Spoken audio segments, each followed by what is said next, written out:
মুক্তির দাবিতে উত্তাল মালদা। মানিকচকে পথ অবরোধ করে শ্রমিক সংগঠনের বিক্ষোভ। মালদার মানিকচকে এক পথ দুর্ঘটনার জেরে দুই পরিবহন কর্মীকে বিনা অপরাধে গ্রেপ্তার করার প্রতিবাদে উত্তাল হয়ে উঠেছে শ্রমিক সংগঠন। বৃহস্পতিবার সকাল থেকে মানিকচকের নূরপুরে রাজ্য সড়ক অবরোধ করে বিক্ষোভ দেখাতে শুরু করে তৃণমূলের শ্রমিক সংগঠন অনুমোদিত Ratua bus and minibus driver কল্যাণ সমিতির সদস্যরা। তাদের অভিযোগ, বুধবার মানিকচকের মথুরাপুরের কাছে নিমতলি এলাকায় একটি বেসরকারি বাসকে ওভারটেক করতে গিয়ে টোটোর সঙ্গে বাইকের সংঘর্ষ হয়। এই ঘটনায় মানিকচক থানার পুলিশ ওই বেসরকারি বাসের চালক ও খালাসিকে বিনা অপরাধে গ্রেফতার করে লকআপে রাখে।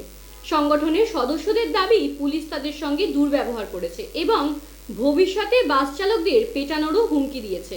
এই ঘটনার প্রতিবাদে তারা এদিন নূরপুরে মানিকচক রাতুয়াগামী রাজ্য সড়ক অবরোধ করে বিক্ষোভ দেখাচ্ছেন। ধৃতদের মুক্তি না দেওয়া পর্যন্ত চলবে তাদের এই আন্দোলন, বার্তা বিক্ষোভকারীদের। গতকালকে বাসটার নম্বর WB65 বাসটি মালদা থেকে রওনা হয়ে রতুয়া মুখে আসছিল। মথুরাপুরের পরে নিমতলি বলে একটা জায়গাতে বাসটার পেছনে একটা বাইক ছিল। বাসটাকে ওভারটেক করতে গিয়ে এদিক থেকে ভুটভুটি টোটো ঢুকে যায়। ওই টোটোর সাথে বাইকের সংঘর্ষ হয়, তাতে বাইকওয়ালা ওখানে পড়ে গিয়ে আহত হয়। তাকে অন্য কেউ হাসপাতালে নিয়ে যায়। ওইখান থেকে বাস কিন্তু চলে আসে।